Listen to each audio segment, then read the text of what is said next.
My name is Jarvis Matthews, and I am Christian, Protestant Christian. I grew up in a very religious household, always going to church every Sunday, Sunday school, Bible study, prayer service, other services like church all the time. That's pretty much how I grew up. Grew up in church all my life. I'm Andrew Jeremiah Street. I grew up in a Southern Baptist household. My parents are Southern Baptist missionaries in Antigua. I guess right now I'd call myself Baptist, not Southern Baptist. I make the distinction. I go where the Spirit of God leads. My name is Avi Shapiro, and I was raised Jewish in the Reformed tradition. Some days I'm agnostic, some days I'm atheist. Yeah, it depends on the day. My name is Gina Bull, and I consider myself an atheist. I've always had very strong, ethical beliefs. I'm very moral, I think, and I don't think someone needs to give me these rules as preordained for me to see them as right. So gradually, I guess that's what I came up with. My name is Nafis Ahmed, and my religion is Islam. I grew up in Cambridge, England, which was largely Protestant.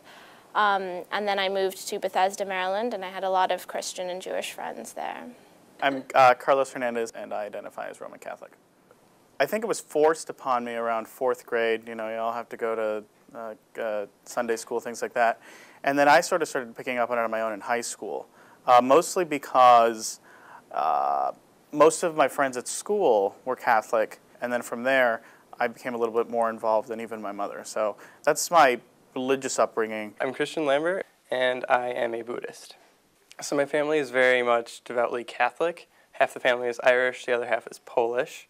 So I was raised Catholic. I just sort of wandered into the library, got a few books, read about Buddhism, and what I found in the teachings just sort of clicked with everything that I was thinking up to that point. My name is Shahini Sarkar. I'm Hindu. It's very much like a way of living, so it kind of just permeates everything I do. The way I think, my interactions with other people. I was born a Hindu, so I've always been. And I think since coming to college, though, my religion has become a lot larger in my life. Whereas before, it was something that I didn't really spend as much time thinking about. My name is Bita Dadfar, and I'm a Baha'i. Part of being a Baha'i is embracing the oneness of religion. The analogy I like to use is that each religion is like the chapters of a book, and each chapter has different themes. So, just because you're reading the latest chapter doesn't mean you're recanting the other chapters of the book. Rather than having to, pick and choose, it's really embracing what God is trying to teach mankind through each chapters of the religions. What I find is I've always considered myself a missionary's kid instead of a missionary kid, but I find that as I've grown in my faith and I've understood what being a Christian means, I've become a bit more open about sharing about it. Because, I remember when I was younger, it'd be hard to get me to speak about this because, back when peer pressure and all that was playing a toll, it's like, oh, it's not cool to be a Christian, I'll just be quiet then. But I find that my biggest form of evangelism or telling people about my faith is singing and worshiping God. I rather teach my faith through my deeds than my words. For an example, I don't drink alcohol. And when people ask, oh, okay, well, do you mind me asking why you don't drink? Then I'd be like, oh, yes, I'm a Baha'i, and Baha'is are prohibited to drink alcohol.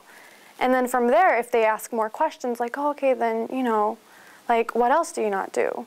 Then I'd be happy to share some of the Baha'i teachings, but I don't necessarily feel the pressure to try to, preach about the Baha'i faith. I usually let the people do the prompting of the questions rather than me going out there and advertising.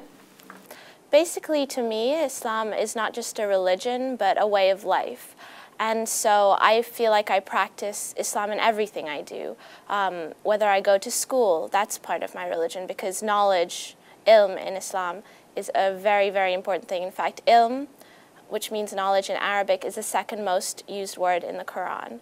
And I also go to Jummah every Friday, which is our Friday prayers on campus in Bulldog Alley. And I go to all of the Muslim holiday events on campus as well. I go to Mass on Sundays, and I sing in the chapel choir. So that's sort of my way of being active in campus ministry. Beyond that, I've never really, I have not taken advantage of retreats or anything like that, mostly because that's not what I feel like I need right now. In high school, I went on 2 or 3 retreats, but beyond that, I just like the very simple, go to Mass, talk to a Jesuit priest every now and then. And I do know several Jesuits. I had 2 Jesuits as my neighbors last year.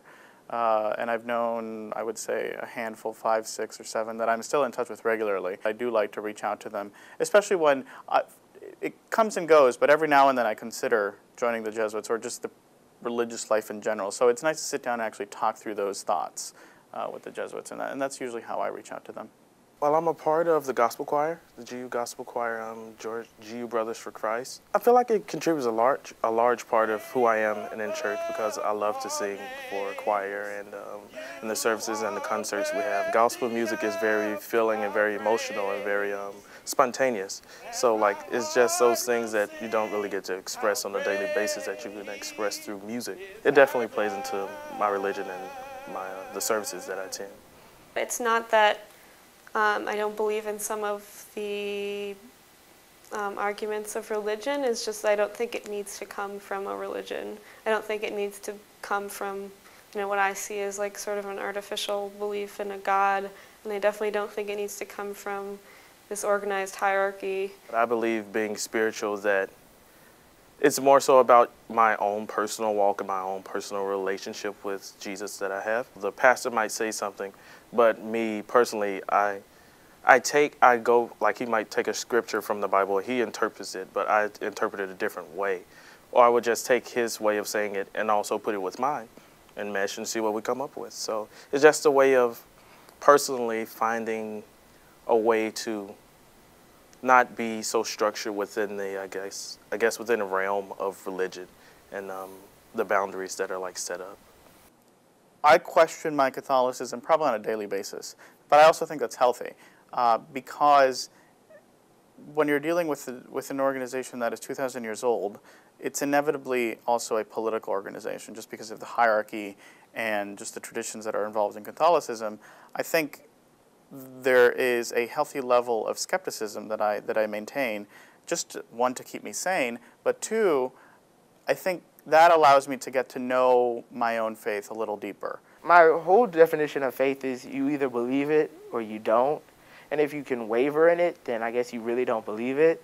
So I call myself a Christian. I might as well believe it and understand it to believe it and have faith in it that it's true, no matter what. I think that when it comes to religious rituals, they play an interesting role in the lives of people who have either abandoned the content of those rituals or never believed them in the first place, and I'm one of those people. I am very aware when I go to temple and I read something that says, God chose the Jews, that has had consequences historically, and personally I think it's been a very negative thing for the Jewish people to perceive themselves as chosen. I think that it's important to kind of reflect upon the traditions that have been passed down to you. I do think like spirituality is important. Like I definitely believe in like having a sort of awe in the universe and believing that, it's amazing that we have this life and that we get to, we only have one chance to live it. I do feel like a lot of the times this pressure to make the most of this life. People think that religion is the only way to have like